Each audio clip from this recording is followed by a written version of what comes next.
Eventos finais, capítulo 2. Sinais de que Cristo voltará em breve. A grande profecia de Nosso Senhor. Cristo preveniu seus discípulos da destruição de Jerusalém e dos sinais que ocorreriam antes da vinda do Filho do Homem.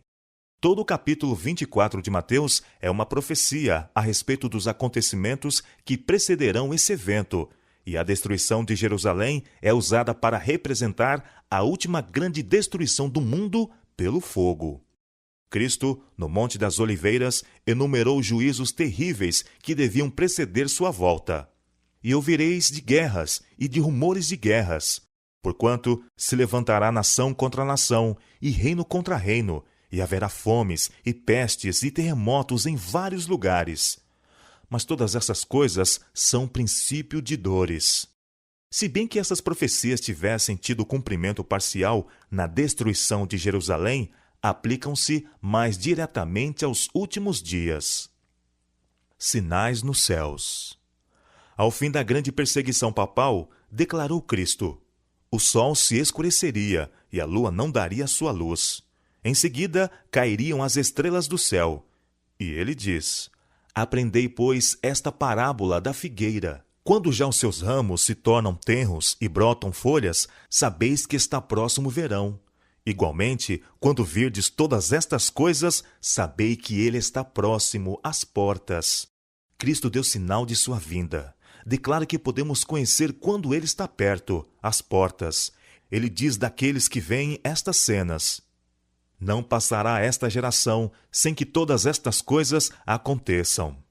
Estes sinais apareceram. Agora sabemos com certeza que a vinda do Senhor está às portas. Sinais na terra. Declara Jesus: e haverá sinais no sol, na lua e nas estrelas, e na terra angústia das nações. Os que contemplam estes prenúncios de sua vinda devem saber que está próximo, às portas. As nações estão agitadas. Tempos de perplexidade se acham diante de nós. O coração dos homens está desmaiando de terror das coisas que sobrevirão ao mundo. Mas os que creem em Deus ouvirão sua voz em meio à tormenta, dizendo: sou eu, não temais. Estranha e momentosa história está sendo registrada nos livros do céu. Eventos que, segundo me foi declarado, precederão de perto o grande dia de Deus. Tudo no mundo está em agitação. Falsos profetas. Como um dos sinais da destruição de Jerusalém, Cristo havia dito: e surgirão falsos profetas, e enganarão a muitos. Ergueram-se falsos profetas, enganando o povo, e levando grande número ao deserto. Mágicos e exorcistas, pretendendo um miraculoso poder, arrastaram o povo após si, às solidões das montanhas.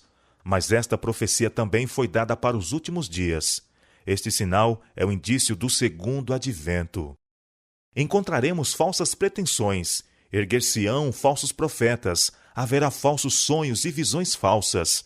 Pregai, porém, a palavra, não vos desvieis da voz de Deus em sua palavra.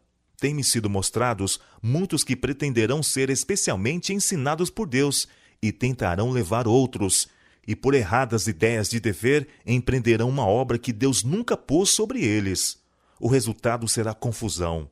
Busque cada um a Deus com mais fervor para si mesmo, para que possa compreender individualmente sua vontade. Uma experiência com um falso profeta. Ontem à noite, um jovem, estranho a todos nós, mas alegando ser um irmão de Vitória, Austrália, veio visitar-nos e disse que queria ver a irmã White. Era de noite, e eu recusei vê-lo. Nós o convidamos, porém, a permanecer conosco durante a noite e a tomar o desjejum. Após o nosso costumeiro culto matinal, ao estarmos prestes a nos dirigir às nossas várias ocupações, esse jovem se levantou e, com um gesto autoritário, pediu que nos sentássemos. Ele disse: vocês têm inários? Cantaremos um hino e então lhes transmitirei uma mensagem. Declarei: se tem uma mensagem, transmita sem demora, pois estamos com muita pressa de remeter a correspondência para a América e não temos tempo a perder. Ele começou então a ler alguma coisa que havia escrito, declarando, entre outras coisas, que agora começou o julgamento dos vivos. Eu prestei atenção enquanto ele prosseguia e disse finalmente: Meu irmão, você não está em perfeitas condições mentais. Exponha claramente como a sua mensagem se refere a nós. Por favor, nos diga isso imediatamente. Seu espírito está muito tenso e você compreende mal o seu trabalho. Grande parte do que disse está de acordo com a Bíblia e cremos em cada uma dessas palavras, mas você se acha superexcitado. Por favor, declare o que tem para nós. Ele disse que devíamos encaixotar as coisas e mudarmos imediatamente para Battle Creek. Perguntei por que razão e ele respondeu: para transmitir esta mensagem de que começou o julgamento dos vivos. Repliquei: a obra que o Senhor nos deu para fazer ainda não está terminada. Quando nossa obra aqui estiver concluída, teremos certeza de que o Senhor nos fará saber que chegou a ocasião de nos mudarmos para Battle Creek, em vez de mostrar-lhe qual é o nosso dever. Deixei que o irmão Starr continuasse a falar com ele, enquanto eu reassumia o meu trabalho de escrever. Ele disse ao irmão Starr que quando a irmã White lhe falou tão bondosamente, mas com tanta autoridade, começou a ver que cometera um erro e que as impressões que o haviam incitado tão vigorosamente não eram coerentes ou razoáveis. Embora nossa família seja grande, compondo-se de 10 membros, além de 3 visitantes, decidimos deixar que este jovem fique conosco durante algum tempo. Não podemos permitir que vá ter com pessoas que o tratem asperamente e o condenem.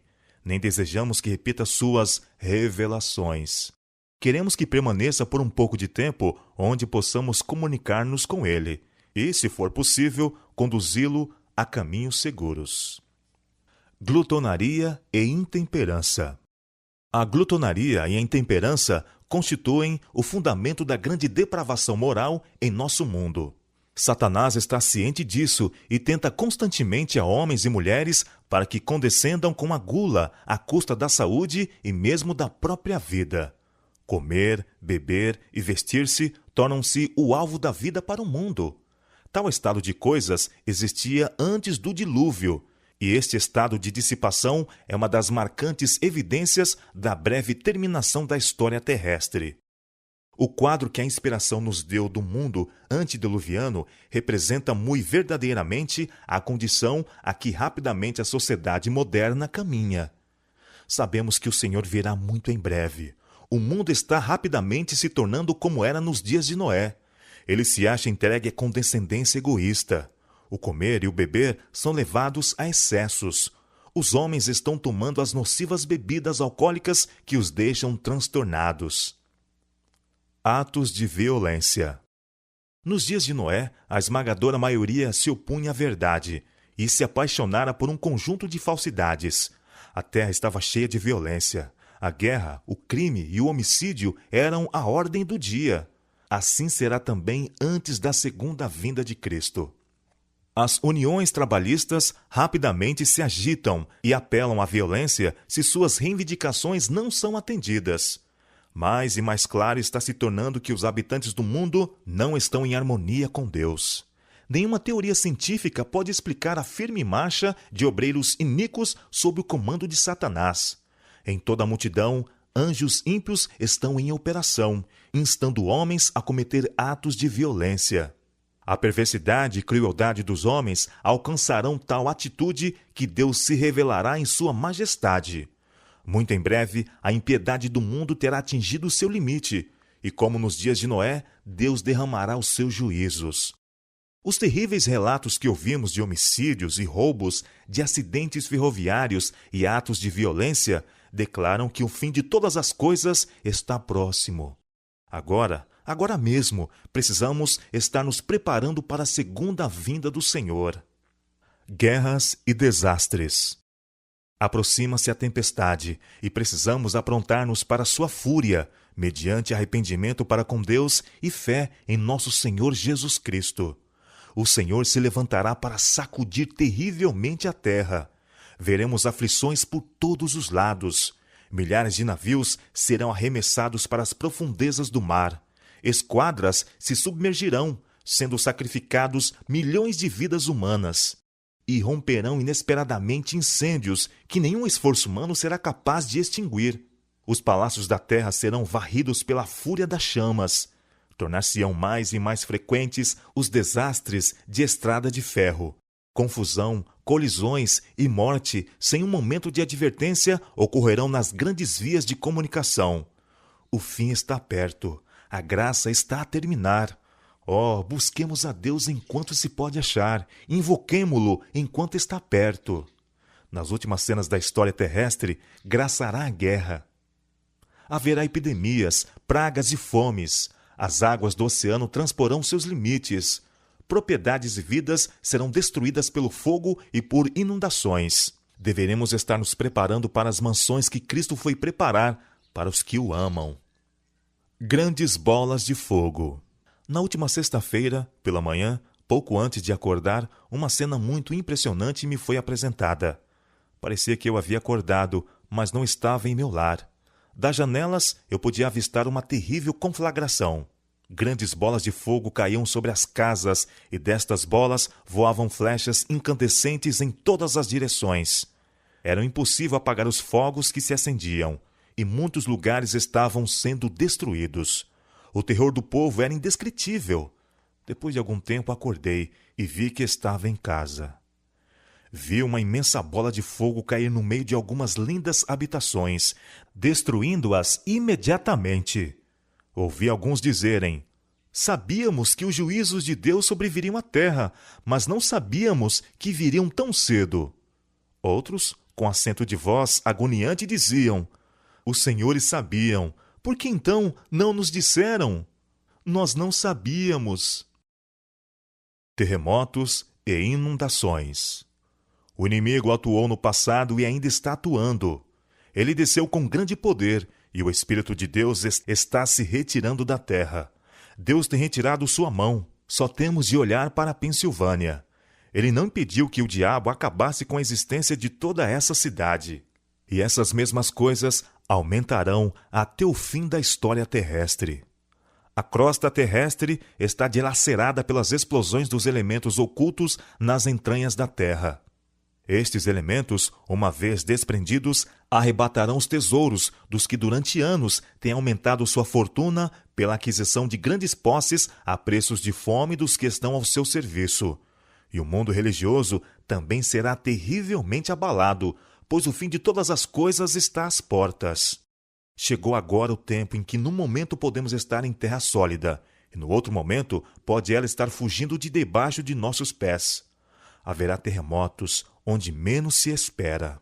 Em incêndios, em inundações, em terremotos, na fúria das grandes profundezas, nas calamidades por mar e terra, é transmitida a advertência de que o Espírito de Deus não agirá para sempre com os homens.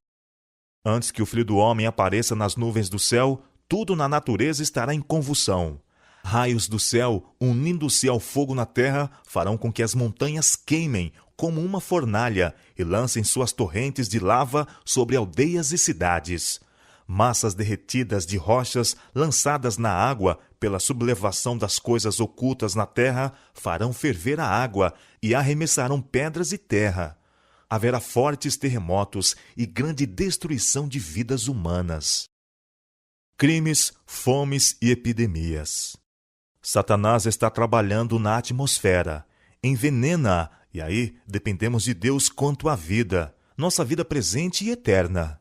E estando na posição em que nos encontramos, importa estarmos inteiramente alerta, totalmente devotados, de todo convertidos e consagrados a Deus. Mas parece que nos achamos como paralisados. Deus do céu, desperta-nos. Deus não tem impedido que os poderes das trevas levem avante sua nefanda obra de poluir o ar, uma das fontes de vida e nutrição, como um miasma fatal. Não somente é afetada a vida vegetal, mas o homem sofre de epidemias. Estas coisas são o resultado de gotas das taças da ira de Deus que estão sendo borrifadas sobre a terra e constituem apenas débeis representação do que acontecerá no futuro próximo. As fomes aumentarão, epidemias arrebatarão milhares de vidas, perigos provenientes dos poderes de fora e de atuações satânicas por dentro estão por toda parte ao nosso redor. Mas o poder moderador de Deus está sendo exercido atualmente. foi-me mostrado que o Espírito do Senhor está se retirando da terra. O poder mantenedor de Deus logo será recusado a todos os que continuam desrespeitando os seus mandamentos. Os relatos de transações fraudulentas, homicídios e crimes de toda a espécie chegam até nós diariamente. A iniquidade está se tornando uma coisa tão comum que não ofende mais as suscetibilidades como em tempos passados. O desígnio de Deus nas calamidades. O que significam as horríveis calamidades no mar, embarcações arremessadas para a eternidade sem aviso prévio? O que significam os acidentes na terra? Fogo consumindo as riquezas que homens acumularam, em grande parte pela opressão dos pobres? O Senhor não intervirá para proteger a propriedade daqueles que transgridem sua lei, violam seu concerto e calcam aos pés o seu sábado, aceitando em seu lugar um dia de descanso espúrio. As pragas de Deus já estão caindo sobre a terra, arrebatando os edifícios mais suntuosos como por um sopro de fogo do céu. Esses juízos não farão com que os cristãos professos caiam em si? Deus permite que sobrevenham, para que o mundo se acautele, para que os pecadores temam e tremam diante dele. Deus tem um propósito ao permitir que ocorram essas calamidades. Elas constituem um de seus meios para chamar homens e mulheres à razão. Mediante atuações incomuns pela natureza, Deus expressará a instrumentalidades humanas em dúvida o que ele revela claramente em sua palavra. Quão frequentemente ouvimos de terremotos e furacões, de destruição pelo fogo e inundações, com grandes perdas de vidas e propriedades. Aparentemente, essas calamidades são caprichosos desencadeamentos de forças da natureza, desorganizadas e desgovernadas, inteiramente fora do controle do homem. Mas em todas elas pode ler-se o propósito de Deus. Elas estão entre os instrumentos pelos quais ele busca despertar a homens e mulheres para que sintam o perigo. Os eventos futuros estão nas mãos do Senhor. O mundo não está sem um governante. O programa dos sucessos futuros está nas mãos do Senhor. A majestade do céu tem sob sua direção o destino das nações e os negócios de sua igreja. Essas representações simbólicas, as serpentes ardentes no deserto, têm dupla finalidade. O povo de Deus não somente aprende delas que as forças físicas da terra estão sob o controle do Criador, mas também que os movimentos religiosos das nações se acham sob o seu domínio. Isto é especialmente verdade no tocante à imposição da observância do domingo. Na grande obra de finalização, nos defrontaremos com perplexidades que não saberemos contornar, mas não nos esqueçamos de que as três grandes potestades do céu estão atuando, que a divina mão está posta ao leme e que Deus fará cumprir os seus desígnios. Assim como aquela complicação de semelhanças de rodas se achava sob a direção da mão que havia sob as asas dos querubins, o complicado jogo dos sucessos humanos acha-se sob a direção divina. Por entre as contendas e tumultos das nações, aquele que se assenta acima dos querubins ainda dirige os negócios da terra. Nos anais da história humana, o desenvolvimento das nações, o nascimento e a queda dos impérios aparecem como que dependendo da vontade e proeza do homem. A configuração dos acontecimentos parece determinada em grande medida pelo seu poder, ambição ou capricho. Mas na palavra de Deus, a cortina é afastada, e podemos ver acima, para trás e pelos lados as partidas e contrapartidas do interesse, poder e paixões humanos, as instrumentalidades do Todo Misericordioso, executando paciente e silenciosamente os conselhos de sua própria vontade. A consideração do céu pelas questões da terra. Poupando a vida do primeiro homicida, Deus apresentou diante de todo o universo uma lição que dizia respeito ao grande conflito. Foi o seu intuito não somente abater a rebelião, mas demonstrar a todo o universo a natureza da mesma. Os santos habitantes de outros mundos estavam a observar com mais profundo interesse os acontecimentos que se desenrolavam na Terra. Deus tem consigo a simpatia e a aprovação do universo inteiro, enquanto passo a passo seu grande plano avança para o completo cumprimento. O ato de Cristo, ao morrer pela salvação do homem, não somente tornaria o céu acessível à humanidade, mas perante todo o universo justificaria Deus e seu Filho em seu trato com a rebelião de Satanás. Todo o universo está observando com inexprimível interesse as cenas finais da grande controvérsia entre o bem e o mal. Nosso pequenino mundo é o livro de estudo do universo.